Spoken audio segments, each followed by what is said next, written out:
Alright guys, welcome back to a brand new review. Today we're doing something a little bit different, which is not exactly a knife review, but like a micro tool or a small multi-tool review, if you will. If any of you guys have followed my Instagram for pretty much any period of time, you pretty much knew this was bound to happen at some point.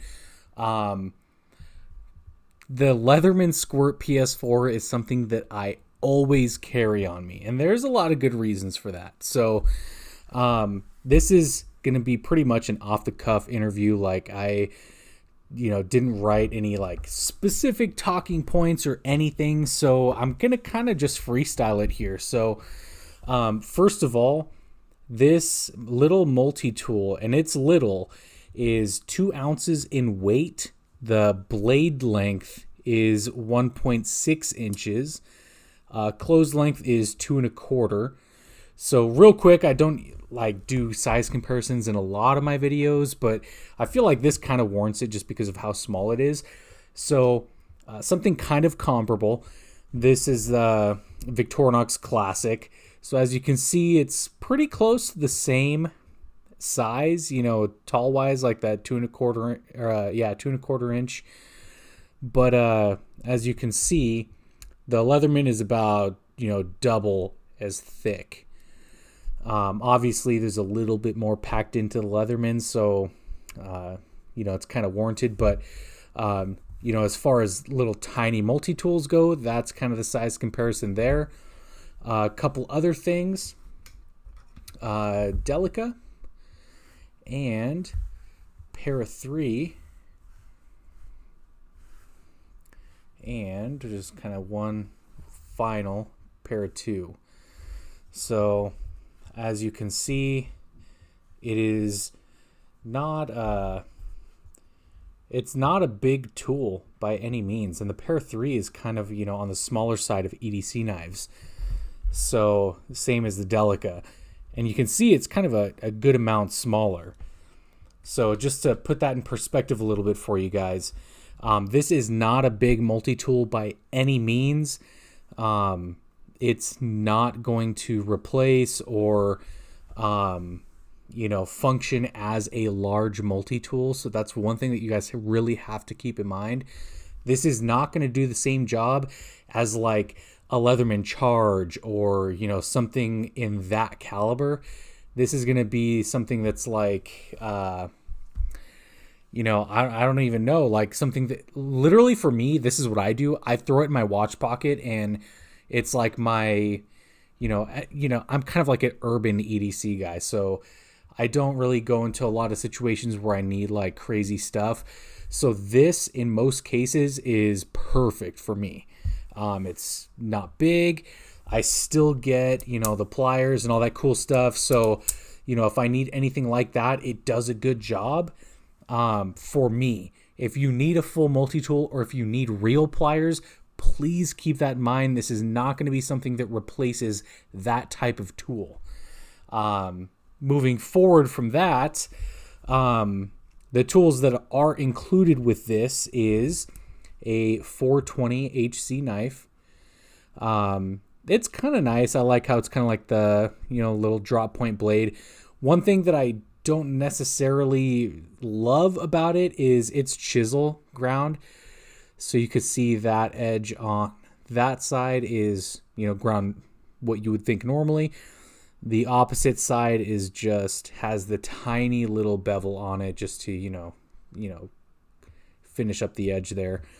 So it's a nice 1.6 inch, or probably, once it's all said and done, probably closer to just over an inch of real blade. 420 HC, not a bad steel, but good if you need just, like a letter opener or a box opener or whatever. I mean, that's pretty much what you're going to be using this for. 420 HC, it's going to do your day-to-day tasks super easy to sharpen. Other tools is going to be what they say the metal and wood file. Honestly, you're probably not going to use this a lot, especially if you're, like me, like a more urban EDC guy. But I have found some uses for it. aside from just the, getting your nails, trimmed up the right way. But it's kind of nice that it's a full length file on either side. Unlike in other competitor, I would say that will be a follow-up video to this shortly. Scissors are pretty good.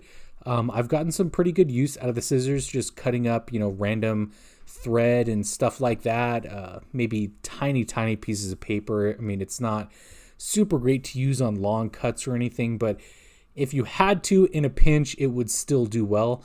One of the things that I would say is kind of a knock on it is, and this is just in my example, but when I'm, pushing the handle down, it'll hit that liner, you can see, and you could probably hear it. It doesn't really affect the function of the scissors, but to me, it kind of bothers me a little bit. And then also sometimes that spring bar right there will sometimes get pushed out of place.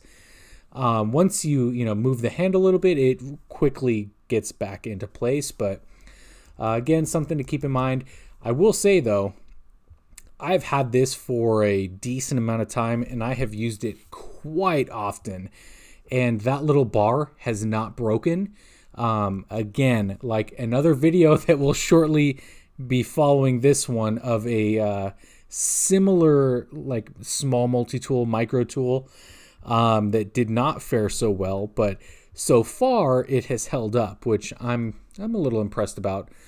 Other tools are I don't know exactly what they call this. I literally use this mostly as like a Phillips like driver, just because it comes to a point. I don't even really know what else you would use it for. It's basically like a 2D Phillips head driver. So that's what I use it for almost exclusively. And it actually does a pretty decent job. If it fits, it doesn't get, banged up too bad. There's probably some marks on there if I can get this to focus here. But yeah, it's done a great job. And I've used this a lot. I mean, you could tell it's not brand new by any means. Next one is going to be your cap lifter or bottle opener. It's also going to double. You can see there as a flathead driver. It's ground down on both sides to make it to a point. So we got the scissors, we got both of those, and then again the pliers here. They're spring loaded, which is nice. You can see the kind of the mechanism that they're working with is they've got like that little spring thing there on either side. It does well.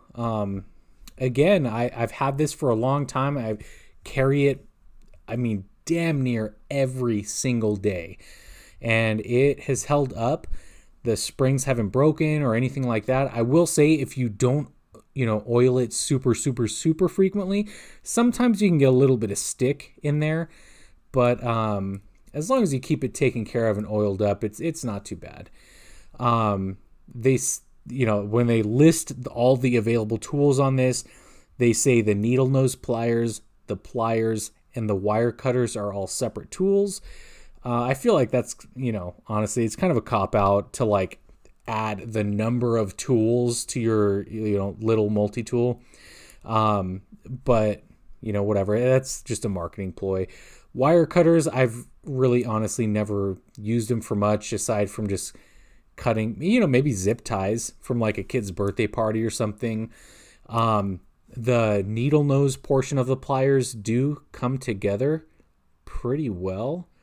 So you can see there, like if you need to pick out like a sliver or a splinter or something, it would do pretty good, honestly. And I will say it has done pretty good for me in the past. Sometimes they don't always line up perfectly, but there's not too much play in the, in the handle there. Also the like plier portion, on a few occasions I have used that to, break open a couple, nuts or screws or whatever.